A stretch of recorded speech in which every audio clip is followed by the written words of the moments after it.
Mes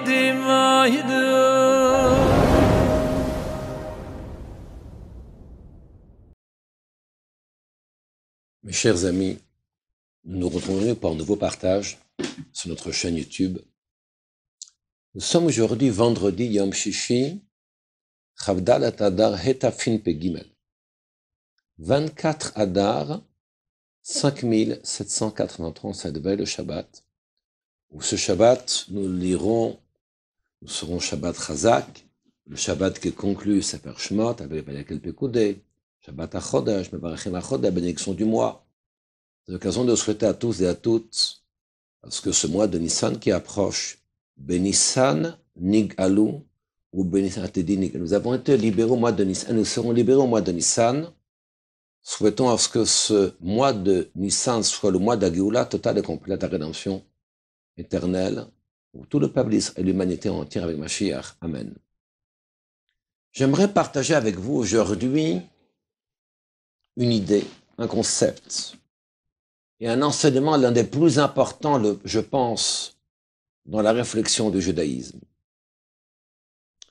Très souvent, les gens nous posent la question, mais foyodim, mais d'où savons-nous que la Torah est le Emet, le Amito, c'est la vérité absolue? Certains peuvent dire, va-t-on dire peut-être que Hachem, l'Éternel Tout-Puissant, aurait-il changé de peuple avec les années et que le peuple d'Israël n'est plus ce qu'on appelle Ouma Nifreret, le peuple élu de Dieu? Si nous nous penchons sur la véracité de ce que le Coran est, il a été rapporté, d'ailleurs c'est ce qui est écrit dans le Coran, lorsqu'on pose la question aux musulmans, mais d'où est-ce que le Coran vient-il? Ils vous répondront à ce que Mohammed a écrit le Coran. Où a-t-il écrit le Coran? Dans une grotte. Et comment a-t-il eu ce dévoilement? De qui a-t-il eu ce dévoilement? C'est le malach Gabriel, l'ange Gabriel, qui est venu et qui a dévoilé à Mohammed le Coran. Et lorsqu'on pose la question à une personne quelconque, on lui dit, mais y avait-il un témoin sur cela ou pas? Qui est venu témoigner sur ce fait? On vous répondra, il n'y avait aucun témoin. Comment peut-on admettre une vérité de la sorte? Comment peut-on prétendre à ce qu'une personne puisse venir et dire j'ai le dévoilement de l'ange Gabriel, pas la moindre preuve? Peut-être que Mohammed, en réalité, s'est joué de l'humanité entière et qu'il n'y a jamais le moindre dévoilement. La Torah elle-même écrit Lo yachalef velo yamir, dato leolamim. Jamais cette Torah-là, jamais ce peuple ne sera échangé avec un autre peuple. Et lorsque nous parlons de la Torah, il ne s'agit pas d'un dévoilement fictif. A priori, va-t-on dire, j'ai reçu deux. Il s'agit ici d'un dévoilement qui est très clair. En l'année 2448, le 6 Sivan, c'était un Shabbat. Hachem s'adresse à tout le claris, à tout le peuple juif. Étaient présents 600 000 hommes de 20 à 60 ans, à part les femmes et les enfants. Il y avait quelques 5 millions d'individus qui étaient présents et qui ont entendu la voix de Dieu. Lorsque Hachem a dit Anochi Hachem Elokecha Asher hotzeticha me'eretz Mitzrayim, je suis l'Éternel, ton Dieu qui t'a fait sortir d'Égypte, tu n'auras pas d'autre Dieu que moi. C'est ce que nous avons entendu à bouche de Dieu. Et concernant le but haut commandement, la Torah même elle écrit clairement que les enfants d'Israël ont dit à Moshe Daber ata imanu v'nishma, parle-toi que nous puissions entendre cette Torah, parce que si l'Éternel s'exprime dans ces buts haut commandements, peine namut, de peur à ce que nous ne venions à mourir. Effectivement, comme Moshe Rabbeinu, comme c'est rapporté, il a fait revivre le peuple d'Israël avec une rosée de résurrection, qui a fait revivre ce peuple après avoir entendu les 2 premiers commandements de Dieu. Et c'est Moshe Rabbeinu, Shrina Medaber Betor Gorno. C'est Hachem qui parlait dans la bouche de Moshe Rabbeinu et qui a dévoilé ses 8 autres commandements. Ça, c'est une vérité qui est absolue et qui fait que le peuple d'Israël s'appelle Ouman Nifreretz, ce peuple élu de Dieu. Et lorsque nous parlons de ce peuple élu de Dieu, lorsqu'on parlons de la plus haute divinité, la plus haute sanctification du nom d'Hachem, nous sommes forcément amenés à parler de conversion. En réalité, une personne qui veut appartenir au peuple juif, on lui répond, nous n'avons pas besoin. Nous n'avons pas besoin de convertir au sein du peuple juif. Nous ne sommes pas là pour accepter quelconque prosélytisme. Klal Israël, le peuple que nous sommes, s'appelle Mamlechet Kohanim, une nation de princes, une nation de prêtres. Et cette nation de prêtres a une responsabilité. Quelle différence y a-t-il fondamentalement entre la prise de conscience du peuple juif et la prise de conscience des nations? Ce sont 2 paramètres, 2 manières totalement différentes de voir les choses. Car le rôle d'un juif, Nit Ave Hashem dira betartonim, et de dévoiler les distances d'Hachem ici-bas sur terre. En d'autres mots, d'arriver au stade de dire qu'il est totalement FS, qu'il n'existe pas. Un juif, dans sa vie, ce qu'il doit rechercher, ce n'est pas ici son identité personnelle. Ce n'est pas être un être important sur terre. Ce n'est pas exprimer ici, faire une carrière personnelle, devenir l'être le plus fameux, le plus célèbre qu'il y a sur terre. Ce n'est pas le but du judaïsme. Le but du judaïsme, c'est le shakef, c'est d'exprimer, d'être miroir de la volonté de Dieu et de dévoiler cette existence ici-bas sur terre. Et c'est la raison pour laquelle, lorsque nous regardons les textes de nos maîtres, qu'est-ce qu'Abraham a dit? Vanochi afar vaefer, je ne suis que cendre et poussière. Qu'est-ce que David Amelech a dit, le roi David? Vanochi tol ad velo ish, je suis un ver de terre, je ne suis pas un homme. Qu'est-ce que Moshe Rabbeinu avec Aaron ont dit? Vanachnu ma, et nous, que sommes-nous?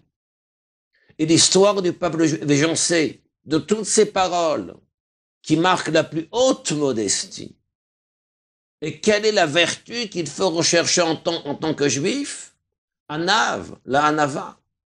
Sur Moshe Rabbeinu, il est marqué Anav me'on mikol adam asher ben adam, c'était le plus humble qu'il y avait sur terre et qui a mérité à ce qu'Hachem se dévoile à travers lui et qui a été l'homme le plus grand des prophètes de tous les temps. Alors que l'approche de ce que les nations veulent, au contraire, c'est exprimer une opinion. J'exprime ma déa, j'exprime ma manière de réfléchir, je veux devenir un être important sur terre. Le but n'est pas là. Le but n'est pas de devenir important. Hakavod, l'honneur viendra automatiquement, ceci est exact. Mais le but d'un juif est d'exprimer, d'être celui qui est le vecteur de la plus haute divinité à travers un acte qui touche la simplicité, son intégrité, d'une manière aussi évidente dans sa vie de tous les jours. Permettez-moi de partager une histoire avec vous qui est fort intéressante et qui est, je pense, l'expression de notre manière de vivre. Un jour, on a interpellé le Balatania, Rabbi Shlomo de Liadi. On lui a dit qu'il y a une personne qui nécessite qu'on appelle un pinot shvoim, un rançon. Il fallait trouver une rançon pour qu'une personne sorte de prison, comme c'était le cas à l'époque. Et voilà que le Balatania a dit, à pas de problème, je suis prêt, à une condition, parce que c'est moi qui donne la reshima, la liste des personnes qu'il faut aller voir pour aller ramasser de l'argent. Très bien. Lui, qu'est-ce qu'il a fait? Le Balatania, il a mis dans sa liste les personnes qu'il voulait. En première personne, il a mis ici un gvir, un homme qui était immensément riche, mais qui ne donnait pas le moindre kopol, le moindre rouble à personne. Les gens lui ont dit, Rabbi, mais comment est-ce que vous allez mettre cette personne en première ligne alors que c'est quelqu'un qui ne donne jamais quoi que ce soit? Le Balatania, ça, ce sont mes conditions, c'est moi qui décide, il faut que ça se passe comme ça. Ils ont été tapés à sa porte. Il leur dit, voilà pourquoi vous êtes là, on a besoin d'argent pour une personne qui est en prison, etc. Le riche est parti dans son tiroir il est parti prendre un kopek. C'est comme si on veut dire un cents. Il a donné au Balatania. Et Rabbi Shlomo Zalman, il prend cette pièce et il le remercie. Qu'Hachem vous donne la bénédiction, la réussite matérielle et spirituelle, que vous soyez heureux, votre femme, les enfants, etc., etc. Il lui a fait moins de 10 minutes de brachot. Les gens qui étaient autour de Rabbi Shlomo Zalman, mais étaient bouche bée, étaient estomaqués.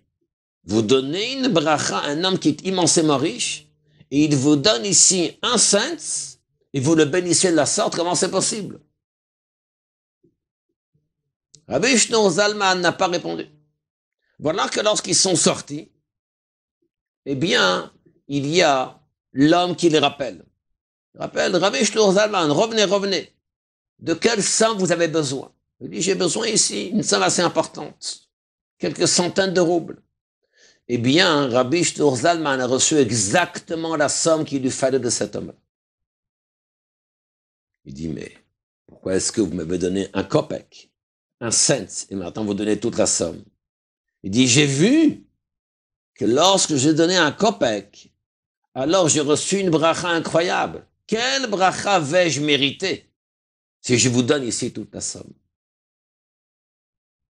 Et lorsqu'ils sont sortis, finalement, donc il a reçu toute la somme nécessaire, ceux qui étaient autour d'eux ont dit, Rabbi, comment vous expliquez la chose? Rabbi Shlomo Zalman a répondu, ça c'est la force de l'humilité. Ça c'est la force qu'il y a dans un juif. Il a dit que cet homme-là n'a jamais donné tzedaka. Jamais. Il n'a jamais ouvert son cœur envers quoi que ce soit. Car, à chaque fois qu'il donnait un kopek, les gens lui renvoyaient à la figure ce kopek. Donc c'est pas qu'il donnait un kopek à chaque fois. C'était le même kopek qu'il donnait et qu'il récupérait. Et c'est la raison pour laquelle il n'a jamais, cet homme-là, ouvert son cœur dans quoi que ce soit, dans quelque mitzvah que ce soit. Au moment où cet homme-là a fait le geste, le pas, de commencer à donner quelque chose, ne serait-ce un kopek, ce qu'on appelle un petit ratatzino, c'est l'ouverture d'une nouvelle manière de réfléchir. Car le rôle d'un juif ici-bas sur terre, n'est-ce pas, de donner à autrui. Le monde, il repose sur trois choses. L'une d'elles, c'est Gmilot Chassadim, la bienfaisance. Sois là pour aider autrui. Et c'est de cette façon-là qu'il a finalement ouvert son cœur, de manière ou d'une autre. Ça commence par une petite pièce. Et de cette petite pièce, finalement, eh bien, il a été capable de comprendre que donner doit faire partie de notre être, de notre essence. Alors, à nous également, en tant que Ouman et Frérette, en tant que peuple élu d'Hachem, soyons à la plus haute sensibilité de celle de donner à autrui, de celle de partager avec autrui, nous recevrons les plus grandes brachot. À tous et à toutes, Shabbat Shalom.